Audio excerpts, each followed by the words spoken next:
Oh, it's a recording? Yeah. Yo, what's good? You already know it's your boy Ken Wall. It's your boy Deja Wonder. And you guys are tuning into another episode of Understated. Let's get it. Come on now! Alright, so today we're going to talk about Drogas Wave. Drogas Wave. Butchered the hell out of Drogas Wave. Lupe Fiasco. Last Friday it dropped. We got some stuff to talk about. We got some stuff definitely to talk about. So if you were to give this album a rating on a scale of 1 to 10, what do you... I give it a 7 out of 10. I give it a 7. It's a 7. Album as a... Well, we're going to go into that. Yeah, album as a whole.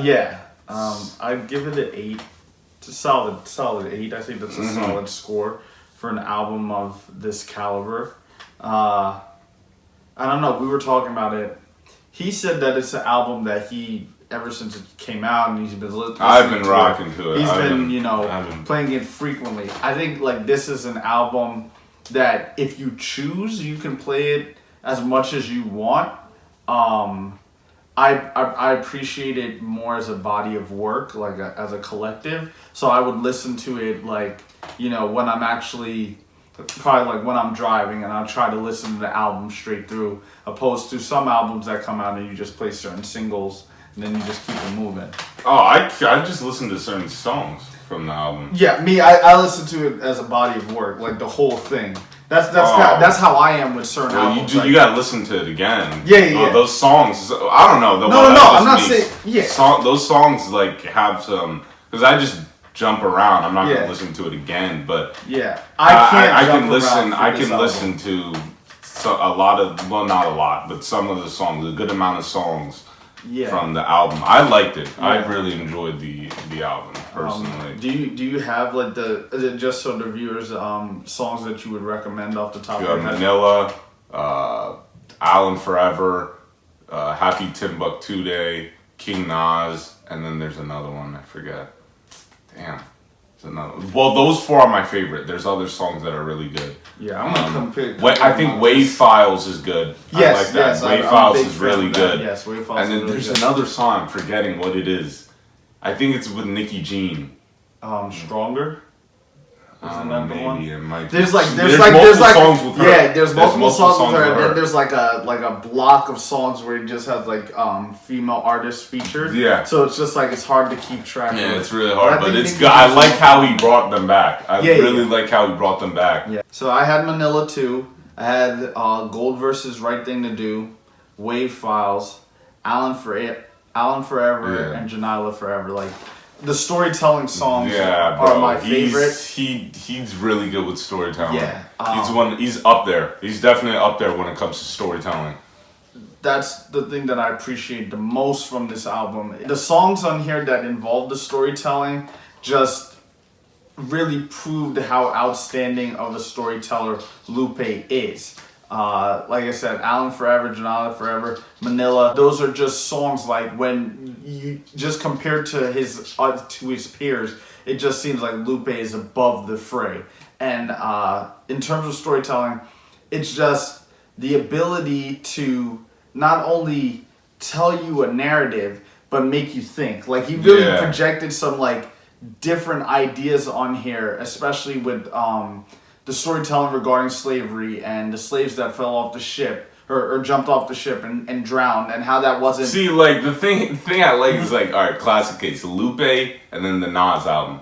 Lupe was talking about slaves. It's like everyone knows about slaves, but he does a different take. Yeah. He does a different take on slaves. Like, literally, Nas is talking about this his most previous album. He's talking about the same stuff everyone knows about. This stuff people might not know about or never thought about it like that. Like Lupe legit thinks of a way it's different. As a way it's like it was just very clever how he did it. I really like how he... For the Lupe album, especially with the slavery and how it intertwined with things that were happening today, there's still a level of, compared to other things, it's like there's still a level of hope there. Yeah. There's like this idea that, yes, this was bad, but...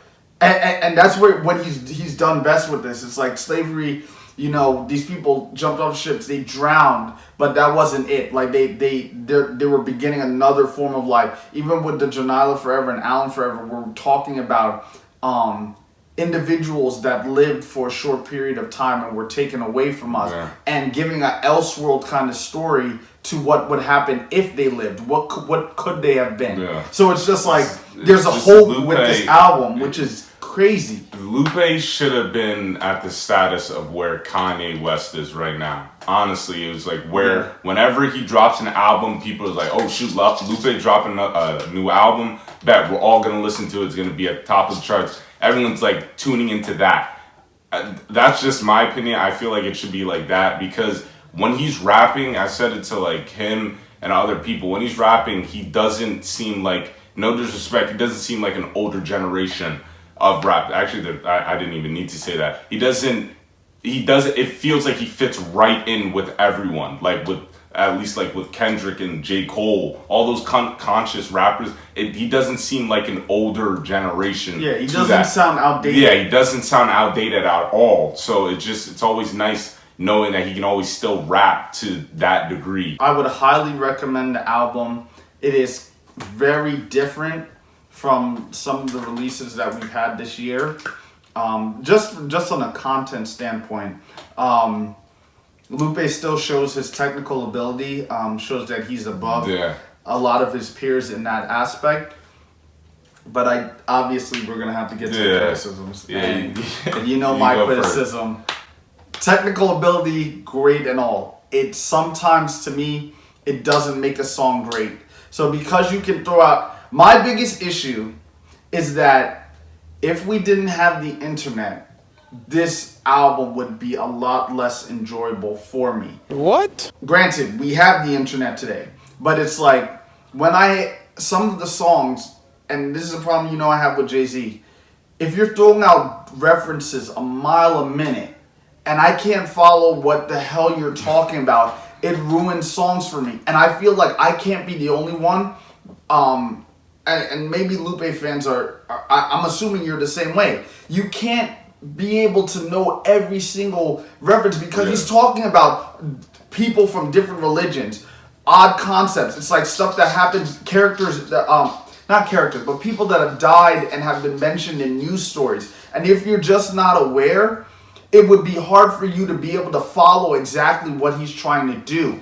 And that's not to take away from his ability to storytell, but it's hard to storytell if you don't know what's being talked about. And that's one of the issues that I still have with rappers nowadays. It's like you can show me that you're talented and you have all this ability, but at the end of the day, your ability to communicate what you're trying to say, it goes so far. And that's just one of my major hangups with some of the songs that Lupe puts on this album. I'm not trying to say if you get the references, great for you. But me personally speaking, I don't think the lay person's gonna get that, and it hurts the ability of some of the songs to translate over well. So what I think is what you said earlier, yesterday, the album as a whole, how you said you got confused because you were talking about drugs and then slaves. Yeah, the concepts that he was talking about, it did kind of like cross paths, and then it got kind of confusing because it was like, wait, what is the album? I thought the album was about slaves, now it's about drugs. It was kind of confusing how he mixed both of them, because then it kind of seems like you're listening to like two bodies of work. So I like get that, and it just, you know me, I don't like long albums. I hate long albums. I feel this like album's long. I'm gonna give this you guys could have been short. It was like an hour and 38 minutes. Yeah, it was like long. It could have been shortened, in my opinion. I always think there's like less is more with music. I always think less is more with music because you can get straight to the point and everyone can understand. There's a better. How do you feel about the format that Kanye and Good Music has been going with the 7 tracks? Fuck no.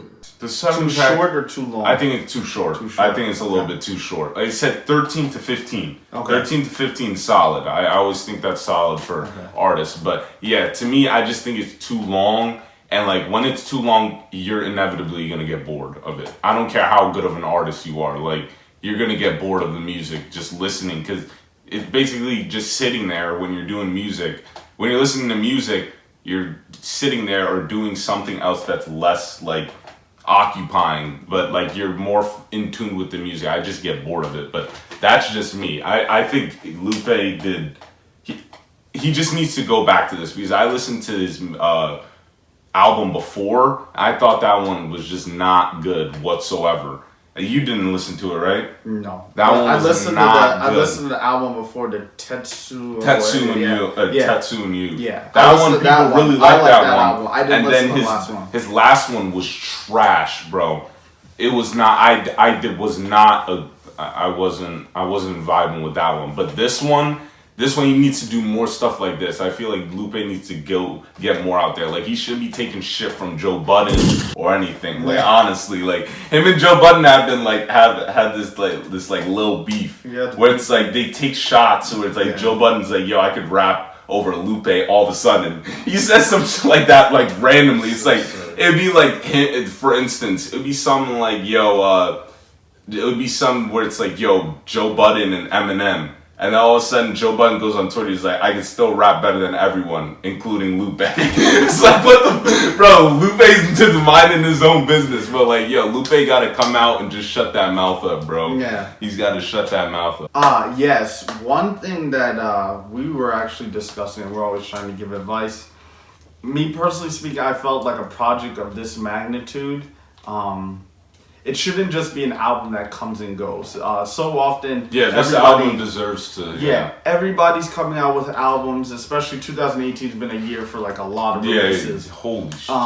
It's just like albums drop and then they kind of get forgotten. And I think with a project like this, what would have helped it was a huge creative visual effort. Like this was a project that needed a lot of like diverse artwork with it. Maybe even a short film I think could have helped, because some of the ideas that Lupe really preaches, or not preaches but explores on this. I'm more for the slavery aspect of it and the drowning and becoming one with the creatures underwater. It really reminds me. I hope he does music videos for this one. It reminds me of like Atlantis. It was like it was just for such a somber concept.